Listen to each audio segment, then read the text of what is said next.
Jusqu'à 10 000 personnes attendues ce week-end à Parnay dans le Maine-et-Loire pour cette rave party géante non autorisée. L'événement interdit par la préfecture a débuté dans la nuit de mercredi à jeudi. Il y a le temps de la rave party interdite et puis il y a le temps des conséquences. Si on y va là avec les gendarmes, on va créer une émeute, on va créer des affrontements. Un homme âgé d'une trentaine d'années est mort suite à un arrêt cardiaque. On entend des tirs de lacrymo au bout du champ. Et on voit une grosse masse sombre évoluer très rapidement vers la sono. Une centaine de gendarmes mobiles, casqués, avec leurs boucliers, leurs lanceurs de balles, leurs lance-grenades. Voilà comment faire dégénérer une situation. 10 minutes chrono, quoi. On a foncé tête baissée en disant il faut qu'on communique, en disant regardez, on ne laisse pas faire. La difficulté, c'est qu'on ne communique pas avec des armes et on ne communique pas non plus en utilisant les forces de l'ordre. Et donc j'essaye de calmer la situation. Et là, je suis saisi par 3 gendarmes qui ne me disent rien, qui me jettent au sol, dont un en treillis qui m'étrangle. Et à ce moment-là, je crie 4 fois « J'étouffe, j'étouffe, j'étouffe, j'étouffe » parce que j'ai plus d'air. Je vois un voile noir qui tombe et à ce moment-là, pour moi, j'étais mort. Et... Pardon. Il a été accusé d'avoir commis des actes de rébellion et des violences à l'encontre des forces de l'ordre. On a tenté de justifier une détention provisoire. J'espère que c'est une erreur, mais on a utilisé un fichier de police qui n'était pas le sien. Il sort sa gazeuse, il la pointe sur mon visage, il me donne 4 coups de crosse sur la tempe gauche et ma tête rebondit contre le sol. Dans quel autre type de procédure, lorsqu'il y a des violences alléguées, on choisit de ne croire qu'une seule partie? C'est seulement dans le cas des violences illégitimes de la part des forces de l'ordre. La rave de Parnay a débuté un mercredi soir. C'était le 8 mai. On s'est retrouvé avec un ami, après avoir fait quelques heures de bouchon, arrivé sur un champ en jachère. Il y a beaucoup de monde. Il y a à peu près 10 000 personnes. La déco et la sono sont incroyables. Enfin, le week-end se déroule super bien. Sur le site, une cinquantaine d'associations s'occupent de la prévention et de l'information. Malheureusement, au dimanche matin où on nous annonce un décès. Les forces de l'ordre viennent sur place pour constater le décès, pour faire leur petite enquête. Jusque-là, pareil, pas d'animosité, tout se passe bien. Les gens remballent, les orgas remballent le son, les tuffers et moi-même nous prenons part au nettoyage de l'espace où nous avons fait la fête ces 5 derniers jours. Jusqu'à à peu près 16h, tout se passe bien. De ce qu'on a compris, les orgas semblent être en train de négocier un accord de saisie avec le colonel de la gendarmerie. Donc pareil, toujours pas d'animosité. Et là, on entend des tirs de lacrymo au bout du champ. Et on voit une grosse masse sombre évoluer très rapidement vers la sono. Et en fait, on se rend compte qu'il y a une centaine de CRS, de gendarmes mobiles, casqués, avec leurs boucliers, leurs lanceurs de balles, leurs lance-grenades qui sont en train de se déplacer très vite vers la sono et qui sont assez virulents. Je comprends pas parce que jusque-là, il y avait rien qui tendait à ce que cette situation elle dérape comme ça. Vraiment, c'est très rare qu'ils interviennent comme ça par surprise, sans qu'il y ait même une sommation, quoi. Le fait d'envoyer des gendarmes au sein du Teknival, ça met en danger évidemment les festivaliers, mais aussi les gendarmes eux-mêmes. On avait les chaînes d'infos continues qui étaient à proximité du Teknival. On a eu plusieurs autorités telles que le préfet ou la procureure de la République qui ont été interviewées en disant que la situation était sous contrôle. Et à partir du moment où on a annoncé un décès durant ce Teknival, les autorités se devaient de réagir en se disant on peut pas rester dans une forme d'inaction, donc on a l'obligation de faire quelque chose. On a foncé tête baissée en disant il faut qu'on communique, en disant regardez, on ne laisse pas faire, et derrière ça s'est soldé en drame. La difficulté, c'est qu'on ne communique pas avec des armes et on ne communique pas non plus en utilisant les forces de l'ordre. Il y a le temps de la rave party interdite et puis il y a le temps des conséquences d'avoir organisé une manifestation interdite. Le maintien de l'ordre, c'est quelque chose, vous ne devez pas créer un désordre supérieur au désordre que vous voulez réprimer. Si on y va là avec les gendarmes, on va créer une émeute, on va créer des affrontements, c'est pas bon. Le médecin du SMUR a constaté le décès de cet homme à 10h10. C'est le procureur de la République lui-même qui a donné ordre aux policiers, aux gendarmes en l'occurrence, d'intervenir pour faire ces saisies. Sur place, il y a le colonel, le sous-préfet en costard, la procureure qui traverse le champ.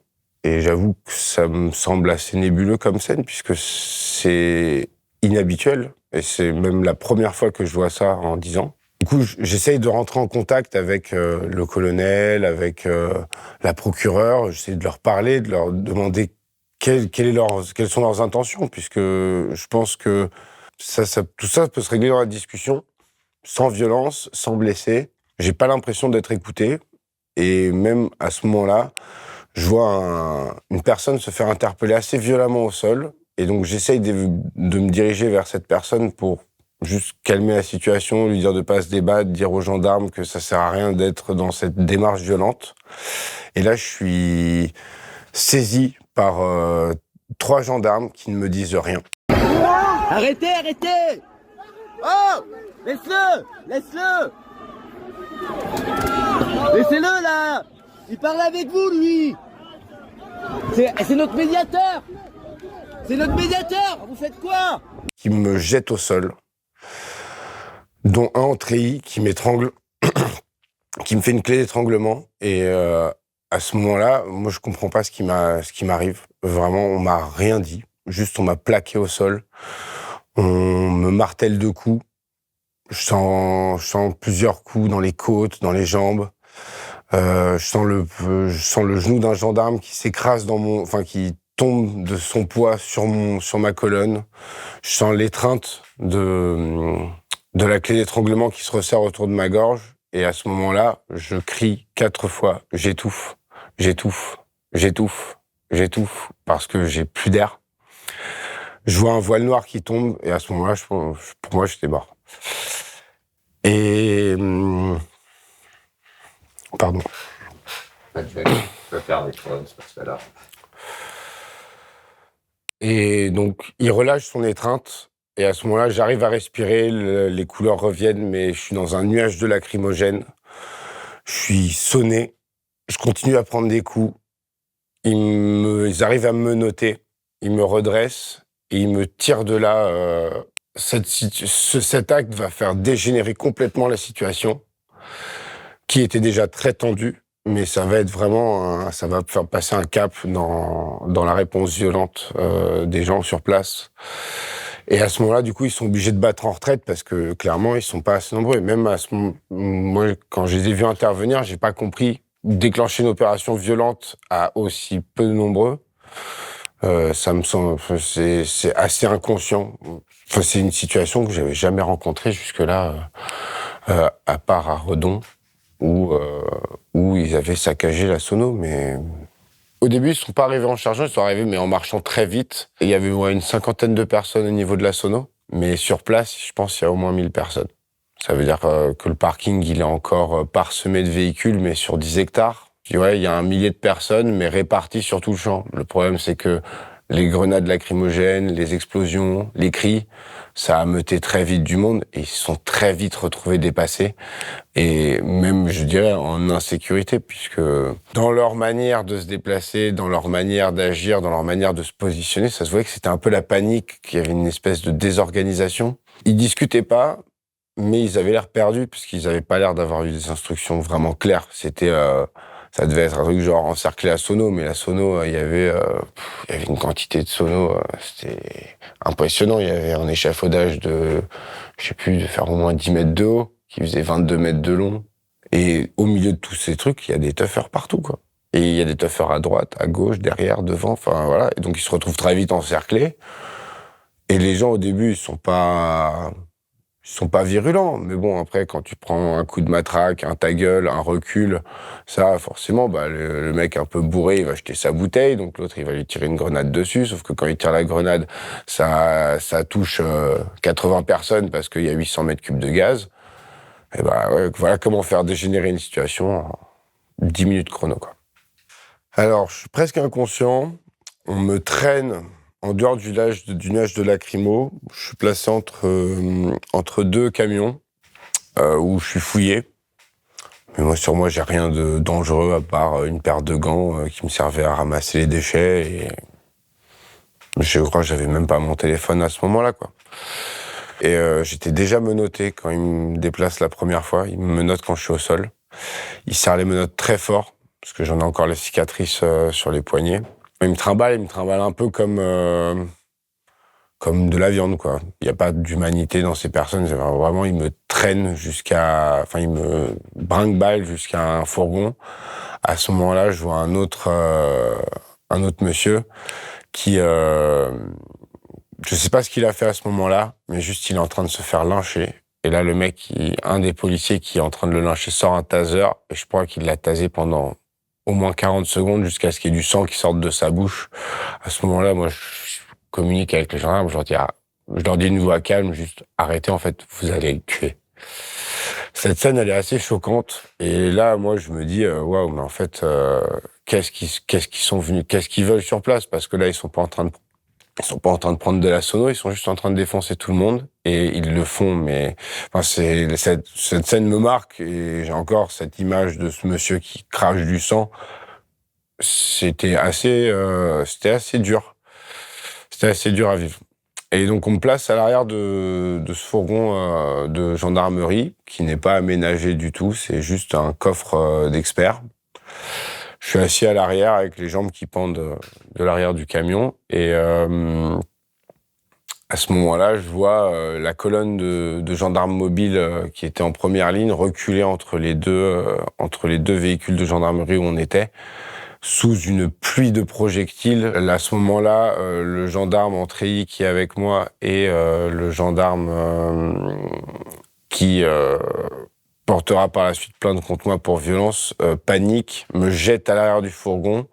Celui qui est pas en treillis monte avec moi à l'arrière, celui qui est en treillis monte à l'avant. Le fourgon démarre sous la pluie de projectiles battantes. Et le gendarme, déjà, il me jette sans ménagement dans la camionnette au moment avant de fermer les portes. Il s'assoit avec ses jambes, il a les jambes sur mes menottes. Donc ça me cisaille de douleur. Je lui hurle, je le supplie d'arrêter, en fait, de pousser ses jambes, parce que ça vraiment, la douleur, elle est en train de me rendre ouf. Et il m'insulte, il me met un coup. Du coup, je continue de hurler, de le supplier d'arrêter. À ce moment-là, je le pousse avec mes jambes, juste vraiment parce que pour moi, la seule chose qui compte à ce moment-là, c'est que cette douleur au poignet, elle s'arrête. À ça, il répond il sort sa gazeuse, il la pointe sur mon visage parce qu'il pense que j'ai voulu le taper. Il pointe la gazeuse sur mon visage, il se rend compte que s'il gaze dans cet espace tout petit qui est l'arrière d'un Citroën Expert, on va tous les deux prendre trop cher. Et donc là, il me donne 4 coups de crosse avec la gazeuse sur la tempe gauche. Et ma tête rebondit contre le sol à 3 reprises. À ce moment-là, je suis sonné. J'entends les gendarmes qui se vantent de mon arrestation. Je les entendrais rire en se vantant de la prise qu'ils ont fait. Oh là là, il était coriace celui-là. Ouais, t'as vu, c'était sportif, hein. Ils ont l'air presque contents et euphorisés par la prise, quoi. Ils m'emmènent, du coup, jusqu'à ce poste avancé. Et là, pareil, c'est un peu lunaire, la scène. Ça veut dire qu'ils me rentrent dans la cour de la salle polyvalente. Ils me mettent à genoux, puis ils me relèvent. Puis ils me remettent à genoux. Ils savent pas trop ce qu'ils vont faire de moi. Du coup, ils me relèvent et là, ils m'emmènent à la protection civile en dehors de la cour. Donc, je comprends pas la première action. À ce moment-là, je supplie le deuxième gendarme qui rentre dans la voiture, qui semblait plus compréhensif, de me retirer les menottes parce que elles sont rentrées dans la chair de mes poignets. Et à ce moment-là, on me présentera du coup l'adjudant qui prendra ma garde à vue en charge, qui me déclare du coup que je suis en garde à vue. Il me cite mes droits. Et voilà. Et il me dit, les médecins de la protection civile désapprouvent mon placement direct en garde à vue parce que j'ai mal à la tête, j'ai la tête qui bourdonne, j'ai envie de vomir, j'ai mal partout. Je suis très mal en point. Donc, il préconise que je passe à l'hôpital. Donc, le gendarme me dit que je vais être placé en garde à vue. Ils me remettent les menottes, mais on entoure mes poignets avec du sopalin, parce que vraiment, je peux plus plier les mains, quoi. On m'emmène à l'hôpital de Saumur. J'attends une petite heure, ouais, puis on rentre dans la salle d'auscultation. Donc il y a une médecin, il y a une infirmière. Il a quoi? Là, je lui cite un peu voilà, toutes mes douleurs, les épaules, les côtes, le dos, la tête, le bourdonnement, le fait que je me sente pas bien. Et elle prend son papier, elle écrit « Il a mal à la nuque. Vous pouvez l'envoyer en garde à vue ». Je suis auditionné le lendemain, où il commence à me dire « Bon, bah voilà, on vous accuse de rébellion et de violence ». Là, je tombe un peu dénu. Je me dis, c'est le monde à l'envers. Mais du coup, je commence à répondre à leurs questions, dont beaucoup seront très orientés, notamment pourquoi vous avez tapé un tel, pourquoi vous vous êtes débattu. On ira jusqu'à me demander pourquoi on a dû me porter si je me débattais pas pour m'extraire vers le fourgon. Et là, je leur dis, en fait, parce que j'étais presque inconscient. Je sais pas, je me suis fait défoncer, je me suis fait menotter, vous m'avez embarqué. Donc, je comprends pas à quel moment, en fait, à quoi vous faites référence. Vos versions divergent de celles des gendarmes. Est-ce que vous insinuez qu'ils mentent? Mais effectivement, ils ont pu se mettre d'accord sur une version, puisque le temps prouvera, et je l'espère, que j'ai violenté personne et j'ai pas essayé de me rebeller, quoi. Quand on a 4 personnes sur le dos, on ne se débat pas tant que ça, en fait. On est juste en recherche d'air. Voilà. Et ça, c'est le schéma assez classique qu'on peut rencontrer lorsqu'on a des violences illégitimes de la part des forces de l'ordre. Il a été accusé d'avoir commis des actes de rébellion et des violences à l'encontre des forces de l'ordre. Et ces plaintes et cette dynamique, elles visent aussi à invisibiliser le fait qu'il ait été lui-même victime. Ensuite, on a l'institution qui va venir couvrir ces faits, en l'occurrence la procureure de la République de Saumur. Lorsqu'il va se présenter au tribunal à l'issue de sa garde à vue, il va avoir le corps tuméfié, il va avoir le visage abîmé et personne ne va relever une quelconque violence à son encontre. On me décrit comme un délinquant qui a déjà fait des rébellions. On a tenté de justifier une détention provisoire en demandant son mandat de dépôt, en indiquant qu'il avait déjà été condamné par le passé pour rébellion. Comment est-ce que ça a été fait? C'est une manœuvre, alors j'espère que c'est une erreur, mais on a utilisé un fichier de police qui n'était pas le sien. On a pris un fichier de police qui était celui d'un homonyme avec le même nom que lui, en indiquant qu'il avait été condamné. Tout ça pour justifier son placement en détention provisoire. À ce moment-là, moi je me décompose parce que je me dis, mandat de dépôt, attendez, là vous êtes en train de dire que vous allez me mettre en prison. C'est invraisemblable, c'est pas possible, c'est pas vrai, quoi. J'ai un travail, j'ai une maison, j'ai un casier vierge, j'ai un entourage, j'ai aucun antécédent de violence. Et là, aujourd'hui, je vais aller en prison parce que je me suis fait défoncer dans un champ. Alors, il arrive à éviter ce placement en détention provisoire. Il a été assigné à résidence pendant presque 4 mois. Il devait rester chez lui. Il pouvait seulement sortir lorsqu'il travaillait. Je suis un peu soulagé, mais je trouve ça quand même très lourd comme peine, sachant que à l'heure où ça se passe, il n'y a pas de preuve à part le descriptif des gendarmes. Dans quel autre type de procédure, lorsqu'il y a des violences alléguées, on choisit de ne croire qu'une seule partie? C'est seulement dans le cas des violences illégitimes de la part des forces de l'ordre. J'avais ce sentiment de m'être fait lyncher et de finir sur le banc des accusés. Et j'étais waouh, enfin c'est invraisemblable, en fait, c'est pas juste. À ce moment-là, le tribunal correctionnel de Saumur va commencer à se poser des questions parce qu'on va fournir ces vidéos, les témoignages, les demandes de suppléments d'informations judiciaires et le magistrat indépendant de l'exécutif, la présidente du tribunal correctionnel avec ses assesseurs va décider d'ouvrir une information judiciaire, chose qui est extrêmement rare lorsqu'on est sur des renvois de comparution immédiate. Pourquoi est-ce que c'est intéressant? Parce que l'information judiciaire, elle va pouvoir questionner ce qu'a pu faire Pablo, mais également ce que les gendarmes ont pu effectuer, et notamment les violences qui ont été commises à l'encontre de Pablo. Et aussi, ce qui paraît extrêmement intéressant, c'est d'interroger la légitimité de l'intervention. Et j'aimerais qu'en fait, ils se rendent compte qu'il y a quelque chose qui va pas dans leur manière d'agir dans ces circonstances, puisqu'en fait, cette situation, elle aurait pu être évitée. En 10 ans de teuf, c'est la première fois que je me fais éclater par la police. Alors que j'en ai des médiations, des négociations, j'en ai fait des centaines. C'est juste une preuve de de la connerie que c'était cette opération. J'ai pas d'autres mots, en fait. Il y a eu des blessés, moins de matériel de saisie, des gens traumates, des gens gazés, des gens qui sortent de fête, il y a un décès, et en plus ils se font latter, c'est des jeunes, ils sont juste venus danser un week-end, et ils repartent, genre les yeux pleins de lacrymogènes, après avoir vécu peut-être, pour certains, pour la première fois, un décès, c'est peut-être la première fois qu'ils sont confrontés à la mort dans une fête. Et en plus, on vient et on leur met des coups de flashball, des coups de taser, on embarque un des gars qui était en train de discuter avec la police, on embarque des gens qui ont rien fait. Franchement, c'était l'anarchie.